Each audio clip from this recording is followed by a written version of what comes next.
That's right. I asked my financial advisor to put $10,000 in Starbucks stock for me.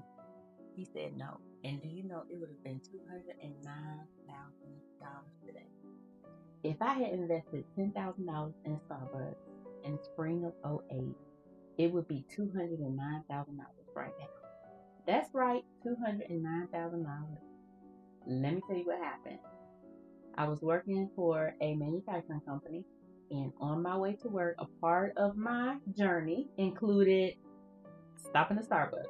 This was everyday faithful, Monday through Friday, 7:45, 8 o'clock a.m. was kind of my time. I would slide through Starbucks, and I would order my usual, either a grande caramel macchiato extra hot, or I would order a 5 pump extra hot chai tea latte, no water, in a venti cup with extra foam. But I said, you know what? Yeah, I think I want to invest in Starbucks. So I met this financial advisor because oftentimes as human resource professional, people reach out to us, to do events for employees. Do we do financial wellness workshops? Can I talk to employees about investing, saving, things of that sort? So at the time, I was not a licensed investment advisor. I was just regular HR manager with my degrees and everything in HR and certifications. So I said, yeah, I think I'll sign up, and I wanted you to look at my program. I had a rollover from a previous job. So I asked him to put it all in Starbucks. He said, Starbucks? I said, yeah, that's what I drink every day. Obviously, I like Starbucks. Obviously, they're going to keep selling coffee because of me. And why not make money off something that I already enjoy? So, tip number one, if you are totally clueless about what to invest in, you're thinking, I don't know, how do I decide what stock to pick? How do I decide? Think about stuff that you are currently using.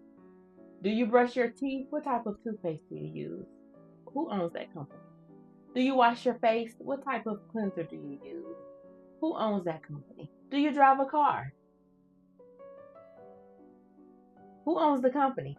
So the things that you are spending money on, you might as well pay yourself back by owning the stock. So that's a very, very foundational, just basic when it comes to what should I invest in. There's a little bit more in depth to it than that, but that's just a general starting point for you. Invest in things that you believe in, that you already spend your money in, that you enjoy. So anyway, he says, no, I don't think we're gonna put it all in Starbucks. We're gonna spread it out, do some other things. Some other companies, I had no clue what he was talking about. Anyway, time passed on. Now I will tell you this when it comes to your 401k and investing and saving. And I try to encourage women all the time to not take it out. So what happened for me, I was diagnosed with cancer very shortly after. And because of the age, I was very young. My insurance companies denied my claims for MRI, for basic general testing that I need to have done, because in their claim, their response to my doctor sending a request for me to get an MRI, they said this must be exploratory because due to my age and no history of cancer, they were not going to pay for my procedure. So I had to take the money out for that. You have to get an MRI before you can start the chemo treatment. I had to pay for that. So I took a little bit of money out for that. Then I had a family member, my closest family member, pass away. The funeral cost a significant amount. I took a little bit of money out for that.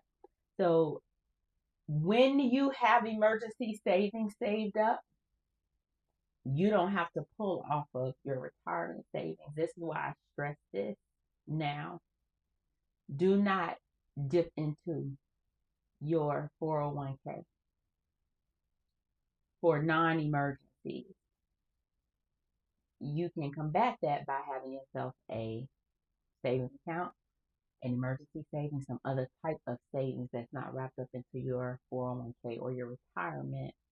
What happens when you take money out of your retirement portfolio for non-emergency related or non-approved, legally approved type of emergencies, you'll have a 10% penalty, as well as you have to pay taxes on it, because the 10% penalty is the early withdrawal if they're not 59 and a half. So these are the things that I want you to think about when it comes to your retirement, and when you start saving and when you start going to balance. Do everything you can to have a separate emergency so that this is not your emergency, okay? So nonetheless, of course, you pension away. I want to tell you this. That amount of money that would be there today, like I said, about 29,000. If I had not added anything extra to it, if I had not touched it, now, if I had put additional money in there, it would be significantly greater. Hear me what I'm trying to tell you. In the spring of 2008, I put in a lump sum of $10,000. I wanted to put it into Starbucks. We put it in another place. But had I put it in Starbucks and just left it there, the return that has occurred from then until now has been about 18%. That's how this stock has performed. That money right now will be about $29,000. And if I let it stay and still had not added anything else, with the exception of the dividends that the fund was already doing, that the stock was already doing, letting the funds get reinvested, it'll be over $1.2 million by the time I get ready to retire. So see, you don't have to have a whole lot. You got to have a little something to start with, and then sometimes you just got to leave it.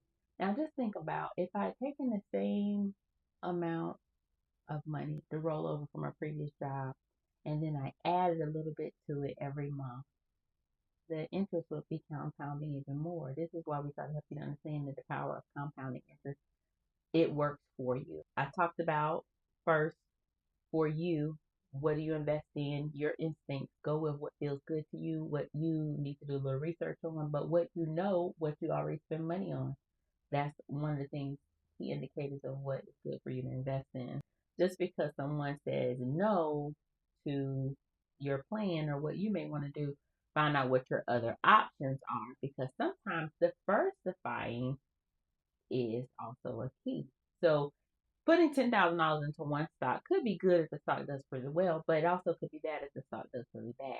So diversification of your investments is what is really, really, really important. And so I learned that through my journey of my own personal saving and investing, right?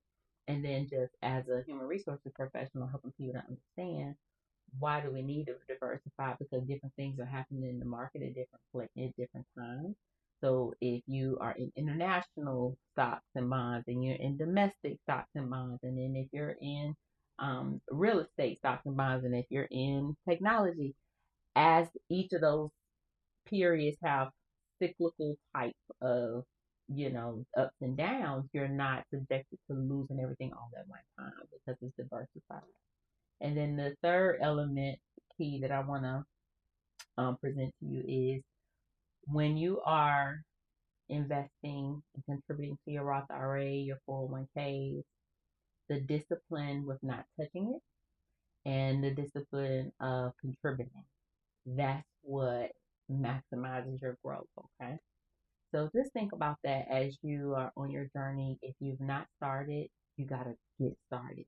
It does not matter where you are. I say this so many times. You don't have to have $50,000. You don't have to have $25,000, but you have to get started. And you can be great if you don't get started, but you will be behind if you never take a chance. So until next time, I want you to think about that, and always remember, women retire wealthy. The question is, will you? See you soon.